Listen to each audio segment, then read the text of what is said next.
Welcome to another Alia Graphic Creator Chat. I'm Jurgi Urrutia from Kingston Libraries in Victoria, speaking from Bunurong land of the Kulin Nation. Sovereignty was never ceded, and we definitely need a treaty. Long overdue. Now, many young people keep diaries. It helps them keep track of all the changes happening around and within ourselves. I wrote a lot in my teenage years, a lot of poems and short stories, but I was a very inconsistent diary writer, I have to say. Anyway, her graphic novel, Big Apple Diaries, has recently been published. And today we're talking to Alyssa Bermudez. How are you going? I'm good. Thanks for having me here. Yeah, so where are you talking from? I'm talking to you from Nipaluna in Hobart, and in a little pod at the moment. Yes, and so is this a pod that you share with other creators or who works there? Lots of people work here, some creative, some not creatives, but it's just a co-working space that lots of people work remotely from. So you have a sense of going to work and being around people, but also working for yourself. That's cool. Sounds cool. Yeah, so tell us a bit about yourself. How does a Puerto Rican American from New York end up in Tasmania, and what do you do? Well, I met a Tassie boy overseas almost 8 years ago. So it's a while now. And I moved here almost 7 years ago. And since then, I've been working as an illustrator and an art teacher. Most recently, an author as well. I've been an art teacher for even before I moved here. That's kind of the longest thing that I've done. And then I started illustrating and moving into writing my own work. Cool. So you've done a lot of different things. Oh yeah, and I'm working on all sorts of creative things. As a full-time freelancer, I kind of dip a toe in all the areas. Excellent. Sounds great. So you've done a lot of art and illustration work, but did you read any comics as a kid? And if so, which ones? Well, I did not. So it was a huge gap in probably the first like 18, 19 years of my life. I was never exposed to it. It just wasn't, it's not like I wasn't interested in it. I never saw them in school, never saw them like anywhere really that, I also thought that they were a genre. I didn't realize that it was a style of writing until later. And once I actually worked at my uni bookstore and I saw, everyone like buying textbooks and things, and at the beginning of the semester, and all these people were buying this one graphic novel. I guess they were discussing it in one of the classes, and it was Fun Home by Alison Bechdel. And I had never seen a book like that before, and I was just like amazed. It was like, where has this been in my life? And that was kind of the catalyst that made me look for them after that, realizing that they were in seeing things in the memoir genre. It just really blew my mind, and I was like, I need to read all of them now. Yeah, and that's been on the rise for the last 2-3 decades. Definitely, there's more and more, and really, really interesting works. Definitely. Yeah, and it's interesting. Like some people seem to find comics at a very young age, and it's like it's what I've always done. I've always read comics, but then there's people that it just wasn't on my radar until suddenly there was this moment when boom, something happened, or there was this book or something that really hit them. Yeah, that's really interesting. Really profound. Yeah. It's usually life-changing when people find comics. It's true. Definitely. I agree. Now, You've published children's books before, and can you talk a little about them and maybe highlight some of them? Yeah, sure. I've illustrated 5 picture books, 4 early fiction chapter books, um, so a YA book cover, and my graphic novel, of course, and also a lot of like educational publishing things that get put in textbooks and resources for children. Do lots of those things that kind of never have my name attached to them, but I do lots of them. Um, and I'd say one of my favorites is probably the first one that was published with my illustrations, and that was Lucia the Luchadora, written by Cynthia Lenore Garza. I love that one, and it holds a special place in my heart because it was the first one, and it was really exciting for me. So tell us a little bit about it. Well, it's a story about girl power and cultural heritage. It's about this young girl who experiences some bullying on the playground, and then her abuela comes to her. Her grandmother is like, you know, you come from this line of luchadoras, and she like passes down like the cape and the mask for her to kind of be a luchadora herself, and to like, you know, capture her inner power. And it's just kind of this beautiful story, and then everyone else is inspired by her in the end as well, and the what it takes to be a luchadora, and you know, fighting for what's right, and all sorts of things. It's just a really powerful book, and it's still popular. So I'm really glad to see so many people still reading it. Sounds really awesome. Yeah. It does. Yeah. Yeah, absolutely. Excellent. Good stuff.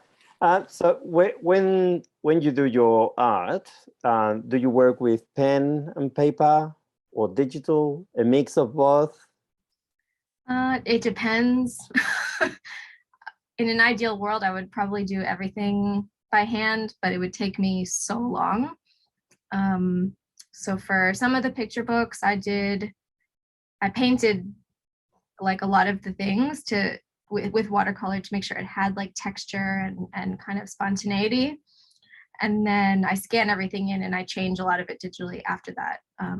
So I would say that I would never work 100% traditionally, but sometimes a little. And often with scanned textures and things that make it feel a bit more by hand.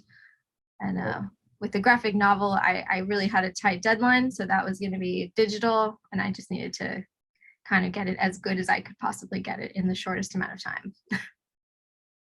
Yeah, deadlines. They have their good side and their bad side. Yeah. Sometimes you have to rush things, but at the same time, they kind of keep you on track. Totally. I have to do it. Right. Yeah. So I guess, you know, you've done children's books and things like that. You've been doing a lot of things for a lot of years. And what prompted you to make Big Apple Diaries a graphic novel? Well, it's always been something that I wanted to do something with. So I wasn't sure what it would be initially. Yeah. I revisited my diaries maybe in 2010 for the first time after writing in them as a kid. And so when I kind of opened them up again and was just seeing what I wrote and laughing at myself and sharing it with friends and family, it just kind of started snowballing.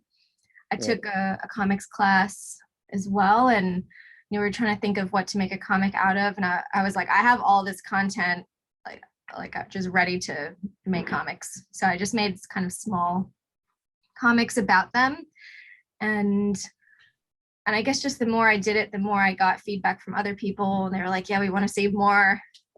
And I wasn't sure kind of how to make it into a story. And when I started working with an agent, she also pushed me like a bit further as well. She was like, you need to do this, and there's something here, and like we can figure out what it is.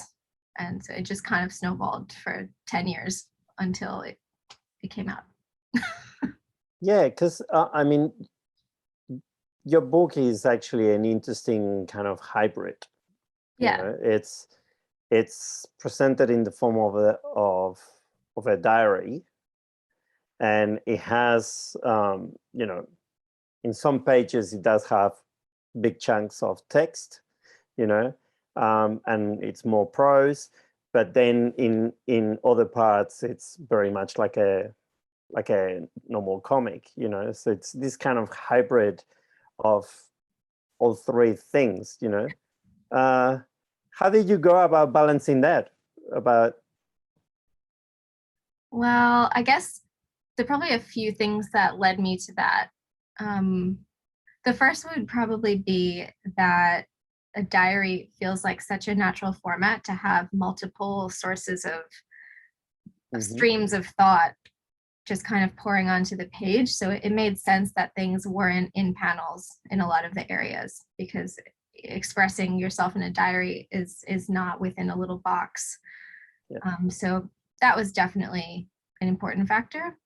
I think I also, saw things being published like Dork Diaries and Diary of a Wimpy Kid, and saw that like comics didn't necessarily have specific rules. And I guess because I didn't grow up with comics, and I guess I had an idea of what they, were supposed to be in my head, and then seeing all these other ways that, didn't have to be, according to the rules of exactly what comics needed to look like. I think that gave me permission to explore a bit of that as well. And then I'd also say, because I haven't always been a comic artist, even initially, I was very kind of almost scared, like, to enter the comics world as like a fraud, like, having done regular illustration and not, specific diary style, comic style. So I think that led me to incorporate a little bit of both, because maybe my drawing style and skills and storytelling was more suited to a little bit of both. Yeah. But I think, it's rules are there to be broken. Yeah. We should never respect the rules too much. I mean, some, yes, nowadays wear masks and, social distancing and all that, but, we don't mess with those rules. When it comes to creative works, rules are there to be broken, I think, and sometimes it's quite refreshing to see someone who is maybe new to the medium and see what they can do with it, because they bring something new to the table. So that's awesome. Definitely. I feel like I'm more confident now in going and making my next graphic novel as well. Being like, well, I've done this once and I know that it can work, so I'm going to do it in the way that feels right going forward and not question it. Good stuff. Now, the book is all right. The book is like a diary, but you're mining a lot of, well, your personal diaries. Actually, you're mining your personal diaries and putting your life and your family on the page. So how was that? One of the ways that I got around this, especially in like talking about it out loud, where I would be like, oh, the character, like describing myself as the character was weird, and referring to the character as my name was weird. So the editor I worked with suggested that we call her Little A. So I was able to kind of separate her in my mind, because I'm no longer that person. So it was, I don't feel like I'm that person. It was easy to kind of come up with this other, my past life, Little A. We can talk about her this way to kind of sort out the story and, figuring out, how to stay true to it, and also, where to play with it a little bit. Because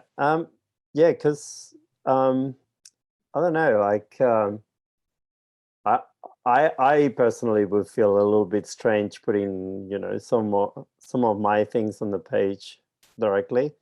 And as I said, I was a very irregular diary writer, but I do have some diary entries.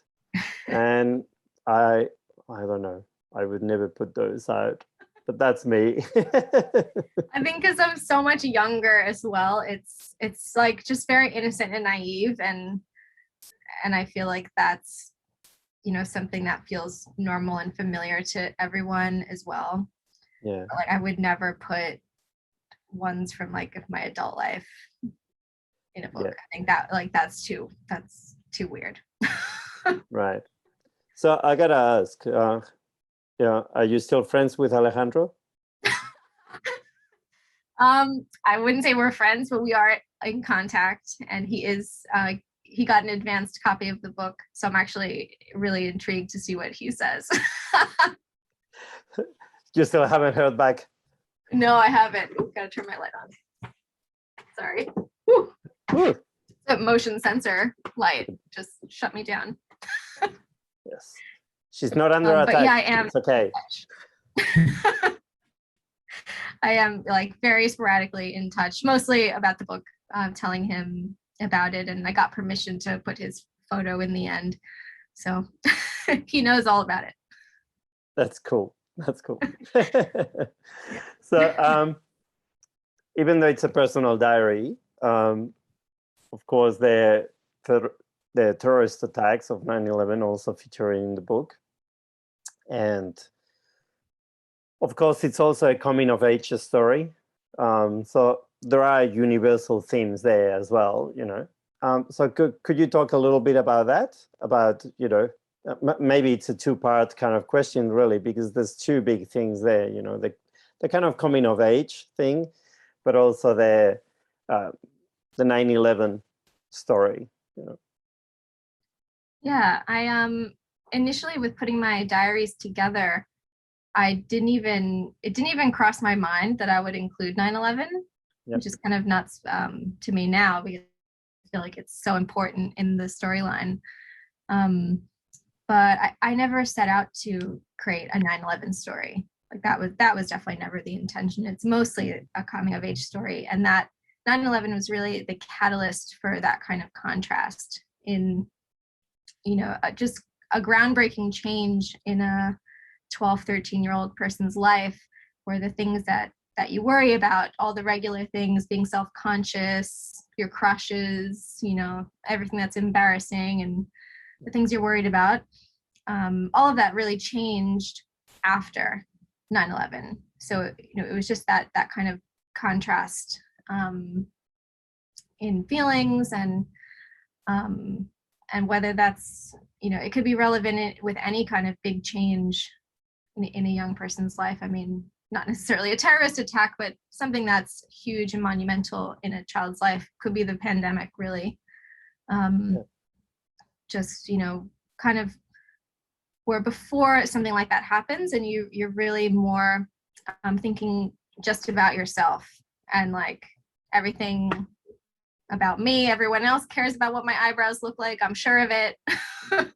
And then suddenly you're like, okay, we're actually worrying about kind of a bigger picture here too. And that's, you know, a growing point for a young person. So that was the story that I was really trying to tell. Yeah, and look, that definitely comes across. I mean, you know, I really felt like that was the turning point where you feel like the kids are starting to mature, and, you know, to realize that there is a larger world out there, and that, you know, that there are more important issues as well, you know, that are, and of course there's also the family side of it as well. Yeah, definitely. So how was it putting your parents there, and especially, I guess, your dad, you know, because that's quite personal, and if you're not comfortable, you don't need to answer the question, and we can cut this, but, you know, how was it putting your dad on the page? And yeah, no, I don't mind you asking at all.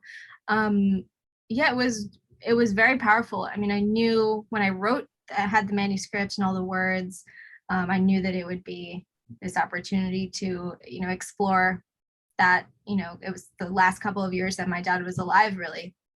So I knew that was big, and seeing that with so many years later, I can see it differently as well. And being an adult, I see my parents differently now as well.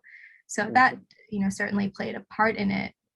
And then, going into the thumbnailing and the final art of it, that was when it hit me like a wave again, where I'm actually kind of, the way that comics make you feel like you're there in the moment. I definitely felt like that making the art for it, or I was like, oh my gosh, this is, my dad's face, which, I haven't seen obviously, but it gave me all these kinds of like new almost memories with him. And, it was definitely special creating it. And I think he would really like the end result. And my mom had all the approvals before it was put out as well, just to make sure that she was comfortable, because it's definitely her story too, especially with the 9/11 part. And because it's not really something that she talks about. She allowed me to put that forward. But I'd say that like the way that I presented my parents in the book is very, very much as I remember, as I see them now with an adult lens too. And it would be a bit different. Like the other characters in the book are more adjusted and kind of hybrids of people that I knew at that time. But my parents were not really changed. So was there anyone who read the book and said, "That's not me, you got this wrong"? Not yet. Well, the general public, as of the time that we're chatting, has not seen it. So I haven't received any of those things yet, but who knows? Yeah. I meant like maybe your mom or Alejandro, but you haven't heard from him, or your friends. They haven't read it? No, well, my mom has read it, and she definitely thinks that she's given me her stamp of approval. It's all good. But anyone else that's represented hasn't seen it except for Alejandro, and I'm just waiting to hear back. Excellent. Your parents actually, like from the book, I get the sense that they were always very supportive of your art as well. So I can imagine that for your mom, receiving this as well must be quite moving. Oh, definitely. Yeah. Definitely. I think when she sees the physical copy, because she hasn't received a physical copy at this time yet, that'll be different for her again, because she's just read kind of the advanced version, which you can see online for the special people. But seeing the actual book, I think, is going to be really big for her. Big Apple Diaries is out now. So what's next? Well, I'm working on the next one.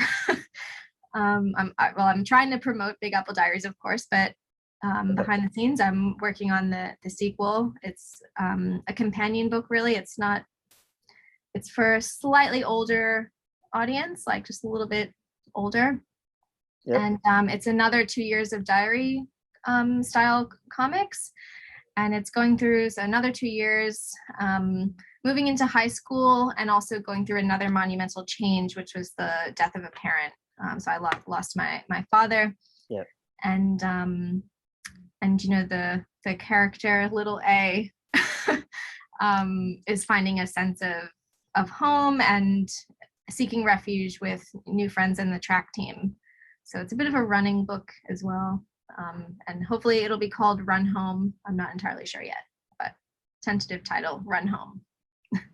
All right. So will it continue to closely follow your diaries in your life, or will you start diverging from it, or as you're getting older? Yeah, it's diverged a bit more, but it is like I did keep diaries all of that time. So that has kept me, it's really helped me with the writing and everything. Mm-hmm. But I have shifted and adjusted a lot of it.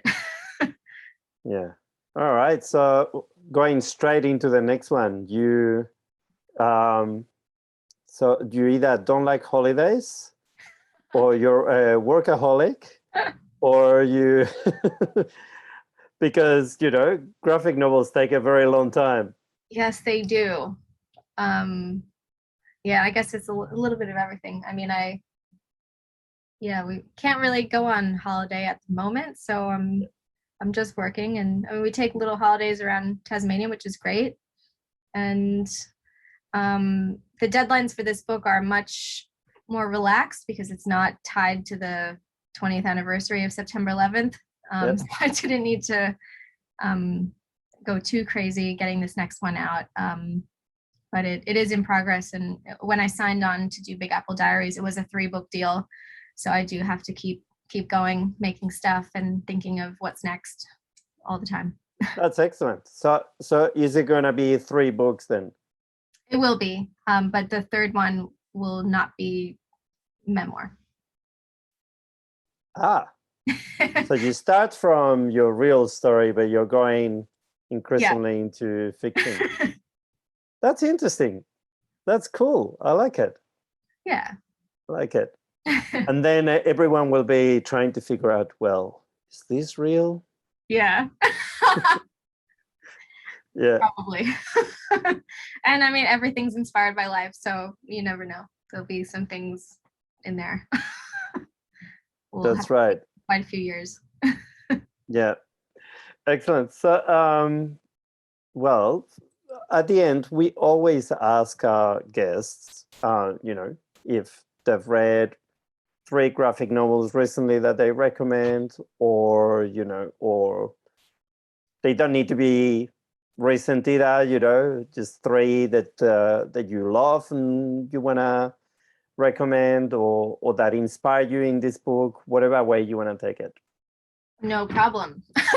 I read comics all the time, so this is great. At the moment, I really am only reading middle grade or YA graphic novels because I'm consuming myself in the area and age group that I'm writing for. Yep.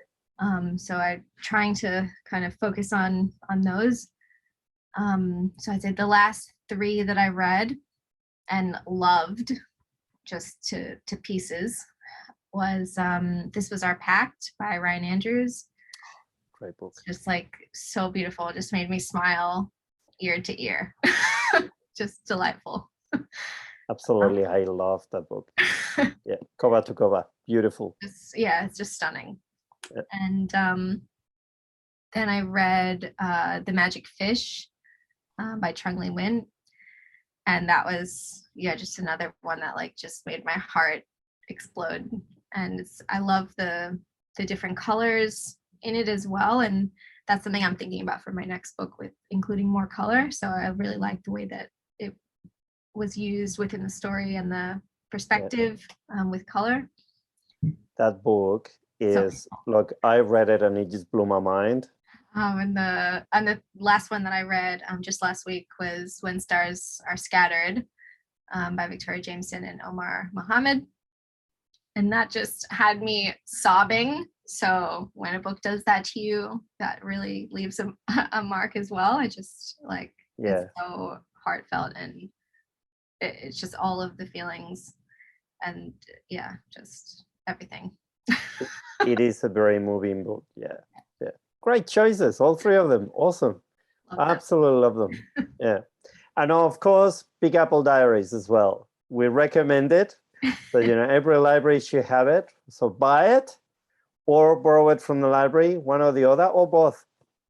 Love it. Buy it and also borrow it from the library. Why not? Yes. And tell your friends. And tell your friends. That's right. Yeah. Look, thank you for joining us. It's been an absolute pleasure to talk to you. Thank you so much. It's been fun.